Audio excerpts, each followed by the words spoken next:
देखो, मैं तो गांव का आदमी हूं। गांव में जो लोग शांत रहते हैं ना, पूरे कुत्ते उन्हीं के घर पे आके बैठ जाते हैं। और जिनके घर पे दो चार, उनके दरवाजे पे कुत्ते भूखते आते हैं क्या? बैठते हैं क्या? जब जानवर भी पहचानता है कि यहां लट्ठ मिलेगी और यहां रोटी मिलेगी, तो इंसान नहीं पहचानेगा क्या?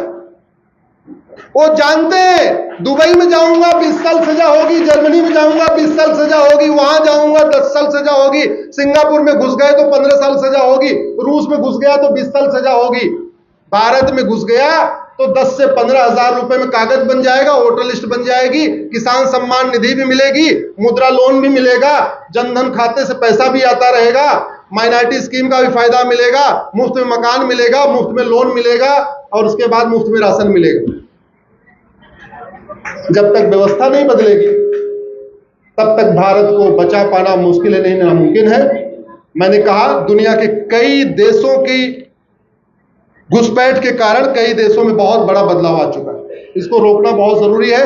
कारण हम समाज केवल इतना कर सकता है, उसको आइडेंटिफाई कर सकता है, समाज केवल इतना कर सकता है, 100 नंबर पे फोन करके पुलिस को इन्फॉर्म कर सकता है। अल्टीमेटली होर्डिंग लगाना, घुसपैठियों को पकड़ना, जेल में डालना किसका काम है? आज के क्षत्रियों का, यानी थानेदार, तहसीलदार, पेशकार, तहसीलदार, कमिश्नर, कप्तान का काम। और उनको वेतन भत्ता, गाड़ी बंगला इसलिए मिलता है। एक चीज और ध्यान रखिएगा, जब तक कोई व्यक्ति चुनाव लड़ रहा होता है, तब तक वो पार्टी का आदमी होता है। जैसे वो चुनाव लड़के संविधान की शपथ लिया, वो किसका आदमी हो गया? सबका हो गया। उस सांसद विधायक को वेतन भत्ता, गाड़ी बंगला, free air ticket, free rail ticket, security party देती है या? अरे बोलिए, हम देते हैं भाई। टैक्स आप देते हो, आपका पैसा। तो इसलिए आपके क्षेत्र का सांसद किसी पार्टी का हो, वो है आपका। आपने उसको वोट दिया तो भी आपका, नहीं दिया तो भी आपका। इसलिए घुसपैठियों को भगाने की उसकी ड्यूटी है। उसके खिलाफ कानूनी कार्रवाई हो, यह व्यवस्था आपको करना पड़ेगा। दूसरा जो सबसे बड़ा खतरा है,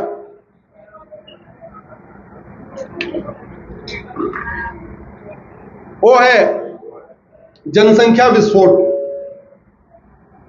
आप में से 20 से ऊपर वाला कोई है क्या? अरे जिसके 20 से ज्यादा बच्चे हो, है कोई? अच्छा, 15 से 20 वाला कोई है क्या? 10 से 15 वाला कोई?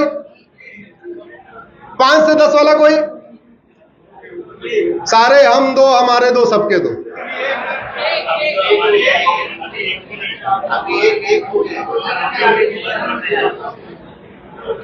इस समय भारत में 90,000 बच्चे पर डे पैदा हो रहे हैं। मेरी PIL चल रही है जनसंख्या नियंत्रण कानून के लिए। 90,000 पर डे। चीन का क्षेत्रफल हमसे 3 गुना ज्यादा है। चीन में पैदा हो रहे हैं पर डे 45,000। हमारा क्षेत्रफल चीन का 1/3 है, और हमारे यहां कितने हो रहे हैं? हम दुनिया के बेताज बादशाह हो चुके हैं। हम दुनिया में नंबर 1 इसी काम में हैं। 90,000 पर डे का मतलब होता है 3.25 करोड़ पर ईयर। दुनिया के 150 देशों की जनसंख्या 3.25 करोड़ से कम है। यानी दुनिया के 150 देशों का 50 देशों की जनसंख्या 3.25 करोड़ से कम है। तो आप खुद समझ सकते हैं कि हम कहां पे जा रहे हैं। उदाहरण के लिए आपको बताता हूं, UAE जनसंख्या 1 करोड़ है, और हमारे यहां हर साल कितने पैदा होते हैं? जोर से बोलिए जरा। 3.25 करोड़। सोमालिया 1.9 यानी 2 करोड़, और हमारे यहां पैदा होते हैं। कजाकिस्तान 2 करोड़, हमारे यहां 3.25 करोड़ हर साल। सीरिया की टोटल जनसंख्या 2.5 करोड़, हमारे यहां पैदा होते हैं हर साल 3.25 करोड़। कोरिया की जनसंख्या 2.5 करोड़ टोटल, हमारे यहाँ 3.25 करोड़ हर साल। ऑस्ट्रिया की जनसंख्या 2.5 करोड़, हमारे यहाँ 3.25 करोड़ हर साल। कैमरून 3 करोड़, हमारे यहाँ 3.25 करोड़ हर साल। अरब 3.25 करोड़ और हमारे यहाँ 3.25 करोड़ हर साल। 1 अरब के बराबर हमारे भारत में। और ये जो 90,000 पर डे पैदा होते हैं, इसमें से लगभग 55,000 अवांछित है। अवांछित क्यों? वो 5वें हैं, 6वें हैं, 7वें हैं, 8वें हैं, 9वें हैं, 10वें हैं, 11वें हैं, 12वें हैं, 13वें हैं, 14वें हैं, 15वें हैं, 16वें। आज के हिसाब से 2 तो पर्याप्त है, लेकिन ये लगभग तो आधे से ज्यादा बच्चे अवांछित पैदा हो रहे हैं। उनकी जरूरत नहीं है, फिर भी पैदा हो रहे, तो बर्डन किस पे आएगा? आप इनकम टैक्स दीजिए, आप जीएसटी दीजिए, आप टोल टैक्स दीजिए, रोड टैक्स दीजिए, वैट दीजिए, फलाने दीजिए, इसे टैक्स के ऊपर टैक्स, टैक्स के ऊपर टैक्स, सेस देते रहिए। तो पैदा कोई और करे और पालन पोषण कोई और करे, ये पूरा खेल चल रहा है। जमीन हमारे पास दुनिया की 2%, पानी हमारे पास दुनिया का 4% और जनसंख्या हमारी दुनिया की 20% हो चुकी है। पूरे दुनिया की जो जनसंख्या है लगभग 800 करोड़ की है, उसमें से 150 करोड़ हम अकेले हैं। 800 करोड़ में से 150 करोड़ हम अकेले हैं।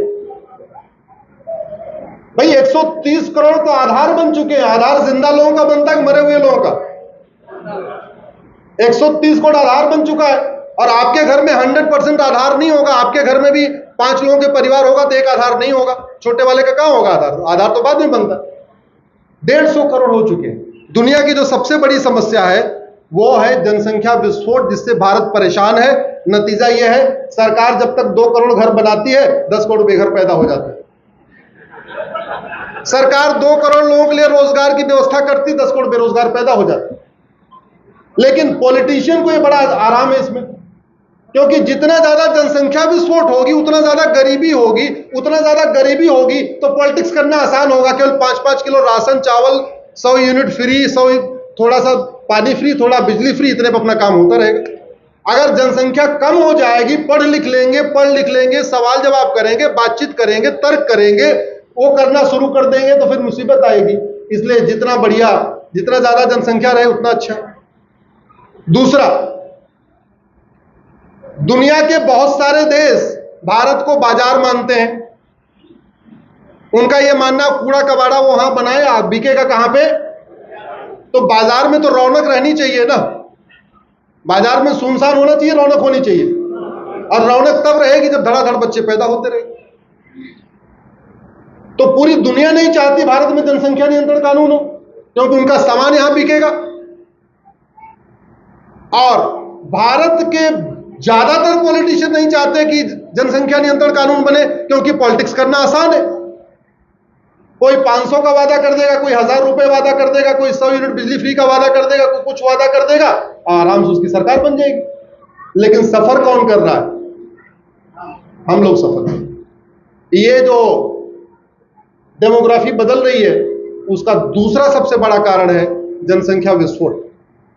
और ये रुकेगा कानून से, और कानून भी तगड़ा वाला। जो हम दो हमारे दो माने वो भारत का नागरिक, और जो हम दो हमारे दो न माने वो।